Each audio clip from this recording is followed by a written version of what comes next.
Hello, parents and my dear students. Welcome to Erudite School of Learning, Fatehnagar. Mobile number 7568077458. Class 3, Subject English Grammar, Chapter 1, Lecture number 1. If you have any doubt in this lecture, then you just need to write in your notebook. Whenever your school class will be opened, then you may clear to related teacher. इस lecture के दौरान अगर आपको कोई doubt है तो वो doubt आप अपनी नोटबुक में लिख लीजिए. जब भी आपके स्कूल्स रीओपन होंगे तो वो डाउट आप अपने रिलेटेड टीचर से क्लियर कर लीजिएगा. Okay students, so now take out your books of English grammar. Students, अपने इंग्लिश ग्रामर की बुक्स निकालिए and turn to page number 1 और उसमें पेज नंबर 1 निकालिए. Okay, so here we have the first chapter, that is collective nouns. What it is? Collective nouns, people and animals. So students, यहाँ पर जो हमारे chapter का title है वो है collective nouns. So let us start with this. Read the sentences given below. Full stop. So here it is saying that you have to read the given sentences below. Students, आपको नीचे दिए गए sentences को पढ़ना है. So here you can see picture of a boy holding the ball and some animals. आप देख सकते हैं स्टूडेंट्स, यहाँ पर एक लड़का खड़ा है बॉल को पकड़ के एंड यहाँ पर आपको कुछ एनिमल्स दिखेंगे. दैट इज कैट, ये बिल्ली है. So let us start.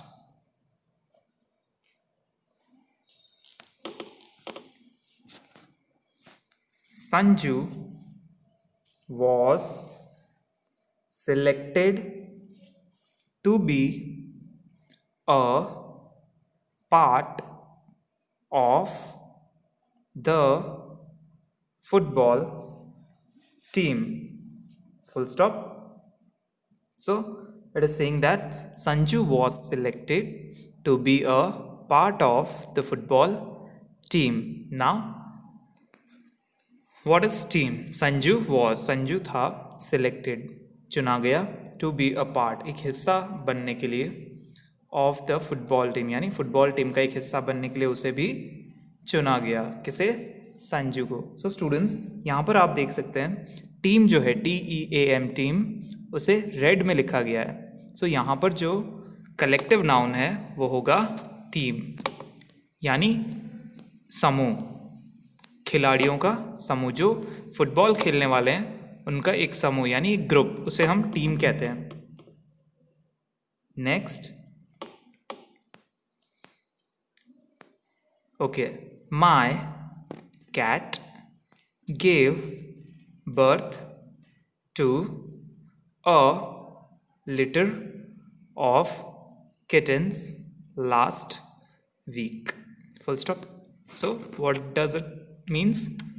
My cat gave birth to a litter of kittens last week. अच्छा, सो ये सेंटेंस क्या कहता है स्टूडेंट्स? चलिए समझते हैं. माय, मेरी, कैट, बिल्ली, गेव, दिया, बर्थ, जन्म, to a litter of kittens, यानी किटन्स जो बिल्ली के बच्चे को कहते हैं. तो यहाँ पर कहा गया लिटर ऑफ किटन्स का मतलब होता है एक झुंड को, एक बिल्ली के बच्चों के झुंड को जन्म दिया लास्ट वीक, पिछले हफ्ते. सो यहाँ पर उस ग्रुप के लिए, उस समूह के लिए लिटर वर्ड यूज हुआ है, लिटर ऑफ किटन्स. सो यहाँ पर जो कलेक्टिव नाउन होगा वो होगा litter, LITTER, litter. Now moving further, look at the words in red. So आपसे कहा गया है कि जो रेड में वर्ड्स हैं जैसे टीम और लिटर, इनकी तरफ देखिए. The word team in the first sentence is a noun used to refer to a group of football players. Full stop. So here it is saying that the word team in the first sentence is a noun used to refer to a group of football players. यानी यहाँ कहा गया है the word, जो शब्द है team in the first sentence, पहले sentence में is a noun, वह क्या है, एक संज्ञा है, used to refer to a group, जो एक हमें ग्रुप के बारे में बताती है. जैसे किस लिए यूज़ किया गया है, किस लिए इस्तेमाल किया गया है, एक ग्रुप को दर्शाने के लिए. रेफर करना यानी दर्शाना. Refer to a group of football players. किसका ग्रुप, फुटबॉल प्लेयर्स का जो ग्रुप है उसे दर्शाने के लिए, उसे बताने के लिए हमें यहाँ पर एक वर्ड दिया गया है टीम. ओके स्टूडेंट्स, एक टीम में फुटबॉल प्लेयर्स कितने हैं, सो उस ग्रुप को बताने के लिए यहाँ पर हमें एक वर्ड दिया गया है team. Full stop. The word litre in the second sentence is a noun used to refer to a group of kittens. So here it is saying that the word litter in the second sentence is a noun used to refer to a group of kittens. So यहाँ कहा गया है the word, जो शब्द है litter in the second sentence, दूसरे वाक्य में is a noun, वो भी क्या है, एक नाउन है, एक संज्ञा है. यूज टू रेफर यानी उसे इस्तेमाल किया गया है दर्शाने के लिए. To a group of kittens यानी जो बिल्ली के बच्चे होते हैं उन्हें दर्शाने के लिए, उनका जो झुंड है, उनका जो ग्रुप है, समूह है, उसे दर्शाने के लिए यहाँ पर वर्ड लिटर यूज़ किया गया है. क्या यूज़ किया गया है students, litter. Such nouns are called collective nouns. So ऐसे नाउन्स को क्या कहा जाता है स्टूडेंट्स, कलेक्टिव नाउन्स. यानी ऐसे नाउन्स जो पूरे ग्रुप को शो करें, किसी भी ग्रुप को दर्शाएं, किसी समूह को दर्शाएं. पर्टिकुलर जैसे कोई आदमी हो या कोई एनिमल हो तो उसमें हम उसे कलेक्टिव नाउन कहेंगे. ऐसे वर्ड को हम क्या कहेंगे, कलेक्टिव नाउन. नीचे कलेक्टिव नाउन की डेफिनेशन दी हुई है, late us read. A noun which is used to refer to a group of animals, comma, people or things is called a collective noun. Full stop. So here it is saying that a noun which is used to refer to a group of animals, people or thing is called a collective noun. तो यहाँ कहा गया है a noun, एक संज्ञा, which is used, जिसका इस्तेमाल किया जाता है to refer, दर्शाने के लिए, to a group, एक समूह of animals, जानवरों का, कॉमा या people, लोगों का या और things, वस्तुओं का, is called a collective noun. So यहाँ पर आपको एक डेफिनेशन दी हुई है जिसका मतलब ये है कि जब कोई ऐसा शब्द यूज़ किया जाए, कोई ऐसी संज्ञा का इस्तेमाल किया जाए जो काम आती है किसी एक समूह को दर्शाने के लिए, किसी एक ग्रुप को दर्शाने के लिए, किसी एक ग्रुप को बताने के लिए कि ये एक ग्रुप है किसका, या तो एनिमल्स का या लोगों का या वस्तुओं का. जब कोई एक ग्रुप बताने की कोशिश करे एक ही वर्ड से, किसी ग्रुप को पर्टिकुलर एक वर्ड देना चाहे, चाहे वो एनिमल्स का हो, लोगों का हो या वस्तुओं का, चीज़ों का हो, तो उसे हम कलेक्टिव नाउन कहेंगे. कौन सा नाउन कहेंगे स्टूडेंट्स, कलेक्टिव नाउन कहेंगे. Okay, now let us move to our activity on page number 2. स्टूडेंट्स, यहाँ पेज नंबर 2 पर कुछ कलेक्टिव नाउन्स दिए गए हैं, चलिए उन्हें हम देखते हैं. So collective nouns for animals. तो फर्स्ट हमारे पास क्या है students, collective noun for animals. किसके लिए हैं कलेक्टिव नाउन्स, ये एनिमल्स के लिए. So let us read them one by one. A troop of monkeys. A troop of monkeys, TROOP, troop. So monkeys के लिए कलेक्टिव नाउन क्या होगा स्टूडेंट्स, ट्रूप. जब भी monkeys ग्रुप में आपको दिखेंगे तो उसे दर्शाने के लिए, उसे बताने के लिए हम कौन सा वर्ड यूज़ करेंगे? Troop, TROOP. So recite along with me, a troop of monkeys. मेरे साथ दोहराइए, a troop of monkeys. Next is a school of fish. Okay, so students, जब आपको फिश का कोई ग्रुप किसी सेंटेंस में दिखेगा, सो आप उसे क्या नाम देंगे? A school of fish. Collective noun क्या देंगे उसे? A school of fish. Repeat with me, मेरे साथ दोहराइए, a school of fish. Next is a flock of sheep. A flock, FLOCK, of sheep, SHEEP, sheep. यानी जो भेड़ होती है, भेड़ें, उनका जो झुंड होता है, जो समूह होता है, उसे फ्लॉक कहा जाता है. A flock of sheep. उसे एक वर्ड दिया गया है, उस पूरे ग्रुप को एक वर्ड दिया जाता है, that is a flock of sheep. Okay, students, now next is a swarm of bees. A swarm, SWARM, swarm of bees. जो मक्खियाँ होती हैं उनके झुंड को swarm of bees कहा जाता है. उनके लिए हम कौन सा कलेक्टिव नाउन यूज़ करते हैं? swarm, SWARM, swarm. Okay students, so bees के लिए आप वर्ड यूज करेंगे स्वार्म ऑफ बीज. आपके कलेक्टिव नाउन्स जो रेड में है वो कलेक्टिव नाउन्स हैं और यहाँ पर एनिमल्स के नेम दिए गए हैं. Okay, moving to the next one. A colony of ants, COLONY, colony of ants, यानी चींटियों का जो ग्रुप होता है, चींटियों का जो झुंड होता है, उसे कहा जाता है एक शब्द में colony of ants. A colony of ants, उस झुंड को क्या नाम दिया जाता है? अ colony of ants. Done. Okay, next, a herd of cattle, HERD, heard, heard यानी झुंड, of cattle, CATTLE. A herd of cattle, जो पशु होते हैं, या आपने देखे होंगे जैसे गाय, भैंस या कोई भी अन्य पशु जो होते हैं, उनका जो झुंड होता है, उनका जो समूह होता है, उसे कहा जाता है a herd of animal. A herd of kettles, उसे हर्ड कहा जाता है. क्या कहा जाता है? HERD, heard. सो जब भी आपको सेंटेंस में कभी कैटल दिखेगा और आपसे पूछा जाए कि यहाँ पर क्या आएगा, सो आप लिखेंगे कलेक्टिव नाउन क्या होगा उसका? A herd of cattle. Next is a pride of lions.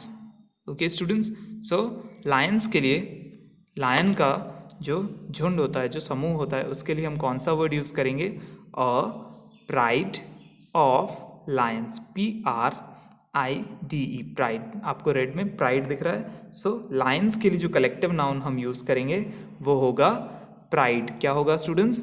Pride, PRIDE, pride, a pride of lions. Done. Okay, let us move to next one. चलिए अगले नाउन की तरफ बढ़ते हैं. A gaggle of geese, a gaggle of geese. Okay students, GAGGLE, gaggle of geese, GEESE, geese. A gaggle of geese. Geese यानी geese घूस का plural form है students.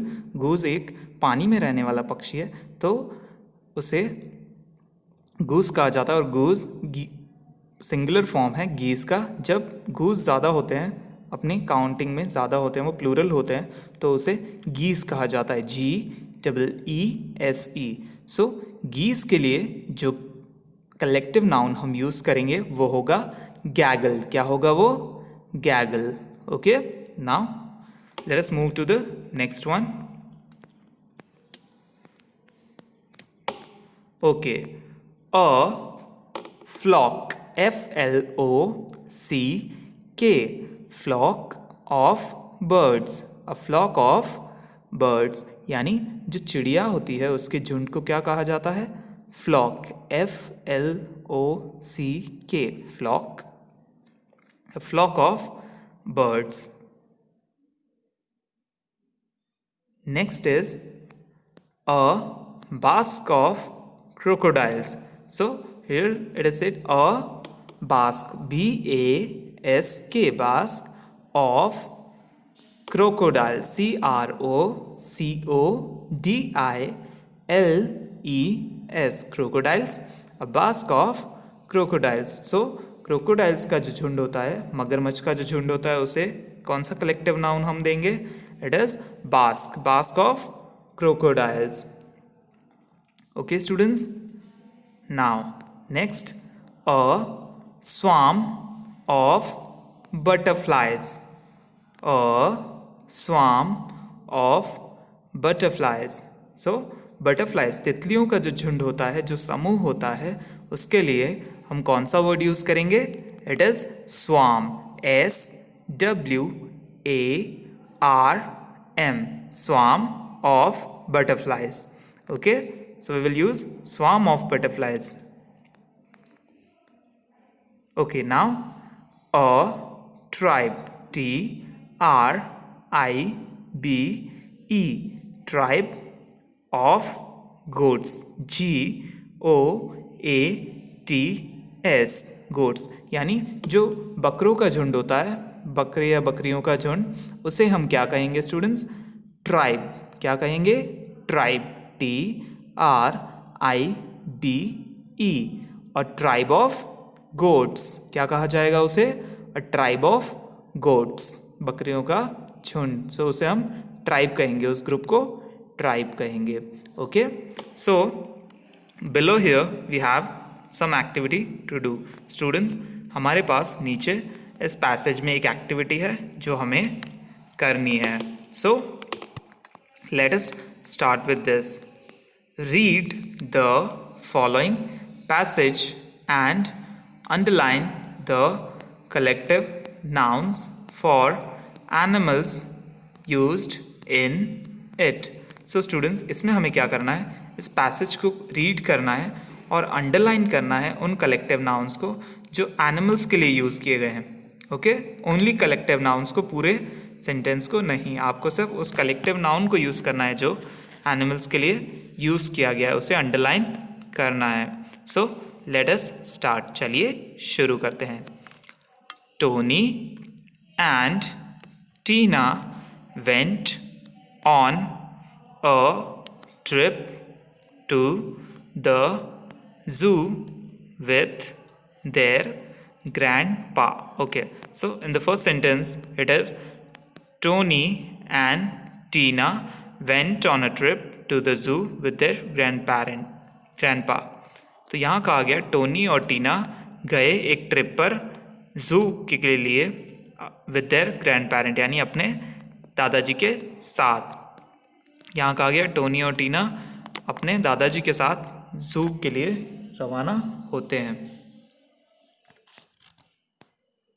They saw a pride of lions sitting quietly inside a cage under a tree. So students, आपको sentence पढ़ते वक्त सिर्फ ये ध्यान रखना है कि कहीं किसी एनिमल का नाम आया, और अगर आया है तो क्या उसके लिए कोई कलेक्टिव नाउन यूज हुआ है क्या, वो हमें ध्यान रखना है.